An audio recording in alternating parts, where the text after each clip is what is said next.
Assalamualaikum warahmatullahi wabarakatuh. Hai anak-anak hebat, soli dan solihah.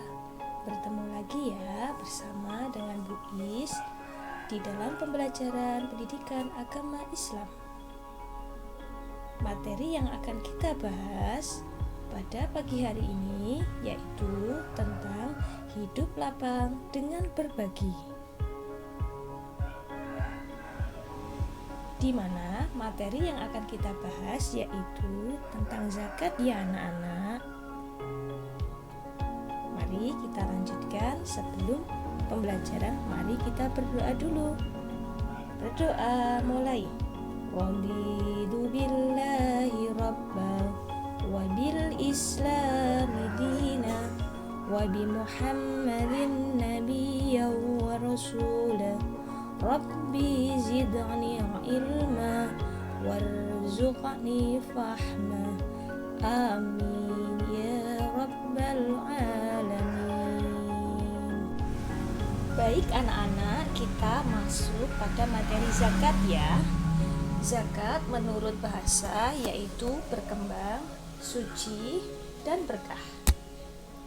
Zakat secara istilah adalah harta milik seseorang muslim atau milik badan usaha yang wajib dikeluarkan menurut ketentuan syariat Islam. Anak-anak, zakat merupakan rukun Islam yang ketiga ya, yaitu perintah zakat juga diturun pada tahun kedua Hijriah. Allah telah menurunkan di dalam kitab suci Al-Quran, yang mana di dalam surat At-Taubah ayat 103, yang mana artinya, ambillah zakat dari harta mereka guna membersihkan dan mensucikan mereka, dan berdoalah untuk mereka, sesungguhnya doamu itu menumbuhkan ketentraman jiwa bagi mereka. Allah Maha Mendengar, Allah Maha Mengetahui. Perintah zakat juga Allah jelaskan di dalam surat An-Nisa ayat 77. Di dalam surat An-Nisa ayat 77, Allah menjelaskan perintah zakat beriringan dengan perintah sholat. Mengapa demikian? Karena hal ini menunjukkan bahwasanya sholat dan zakat tidak dapat dipisahkan, karena sholat merupakan jasmaniyah, sedangkan zakat adalah ibadah amaliyah. Baik anak-anak, setelah kita mengetahui pengertian dari zakat, kita memasuki yaitu macam-macam zakat. Zakat dibagi menjadi dua ya. Yang pertama yaitu zakat fitrah, dan yang kedua adalah zakat mal.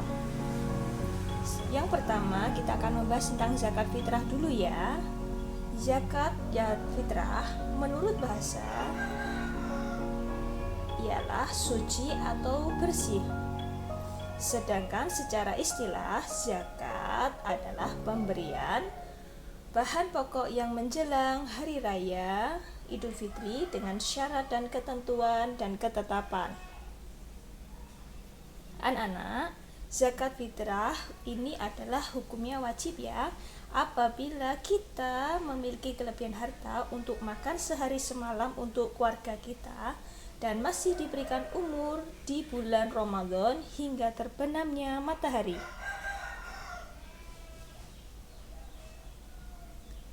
Sedangkan tata cara menunaikan zakat fitrah, Allah telah menetapkan ketiga ketetapan.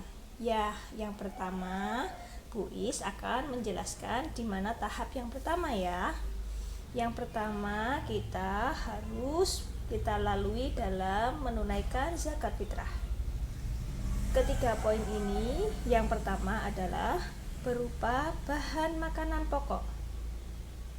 Di Indonesia pada umumnya kita bahan pokoknya adalah berupa beras.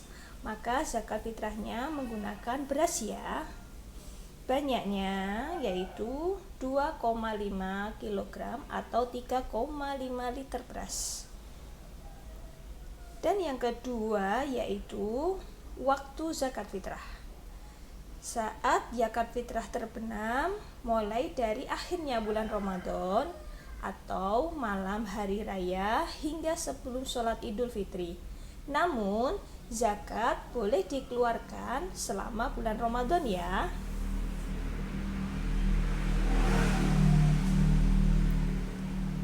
Dan poin yang ketiga yaitu orang yang berhak menerima zakat. Siapa sih orang yang berhak menerima zakat? Yaitu Allah sudah menerangkan di dalam Al-Quran, yaitu ada di dalam surat At-Taubah ada 8 golongan, yang mana nanti kita akan bahas di pertemuan yang terakhir. Kita lanjut pada materi zakat mal. Apa sih itu zakat mal? Zakat mal adalah zakat yang mana dikeluarkan oleh seseorang sesuai dengan ketentuan yang berlaku menurut syariat Islam mencapai nisab atau jumlah tertentu di dalam syariat Islam. Adapun yang termasuk zakat mal adalah hasil perdagangan, perniagaan, hasil pertanian, perkebunan, penangkapan ikan, peternakan, barang temuan, emas, dan perak. Penghasilan juga harus dizakati ya, yang mana salah satunya dikenal zakat profesi. Sama halnya dengan zakat fitrah. Ketentuan zakat mal terdiri dari 2 ya. Zakat mal yang pertama adalah orang yang wajib berzakat. Siapa orang yang wajib berzakat? Yang pertama adalah dia adalah beragama Islam, dan yang kedua adalah balik atau berakal, dan yang ketiga bebas dari hutang atau dimerdekakan. Ketentuan yang kedua yaitu zakat yang wajib dizakat. Ketentuan yang kedua yaitu harta yang wajib dizakati. Yang pertama yaitu 1. Cara memperolehnya dengan halal dan baik. Dan yang kedua, hartanya berkembang atau memberi keuntungan bagi pemilik. Dan yang ketiga, hartanya milik sendiri dan milik kekuasaan untuk menggunakannya. Dan yang keempat, mencapai 1 nisab haul atau mencapai halnya. Dan selanjutnya adalah orang-orang yang berhak menerima zakat ya anak-anak, di mana di dalam surat At-Taubah ayat 60 Allah menjelaskan ada 8 golongan orang yang berhak menerima zakat. Yang pertama yaitu fakir. Apa itu fakir anak-anak? Fakir adalah seseorang yang tidak mencukupi kebutuhan pokoknya atau tidak memiliki harta. Selain itu, ia juga tidak memiliki pekerjaan. Dan yang kedua, miskin. Apa itu miskin? Miskin ialah orang yang memiliki harta tetapi tidak mencukupi untuk kebutuhan pokok sehari-hari untuk dirinya dan keluarganya.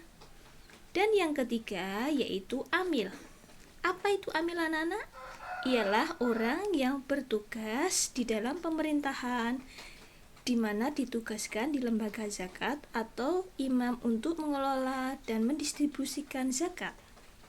Dan yang keempat yaitu mu'alaf. Apa itu mu'alaf anak-anak? Mu'alaf ialah orang-orang yang baru pertama kali masuk Islam.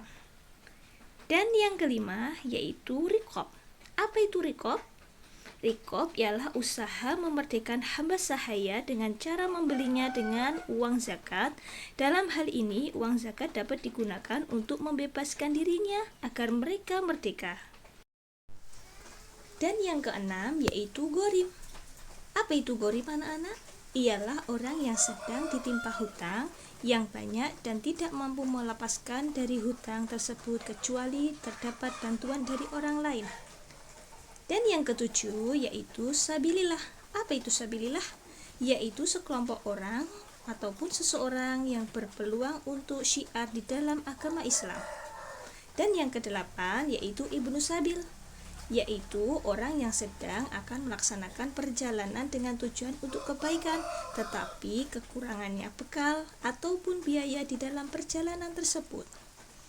Nah, anak-anak, itu tadi adalah 8 golongan orang yang berhak menerima zakat ya.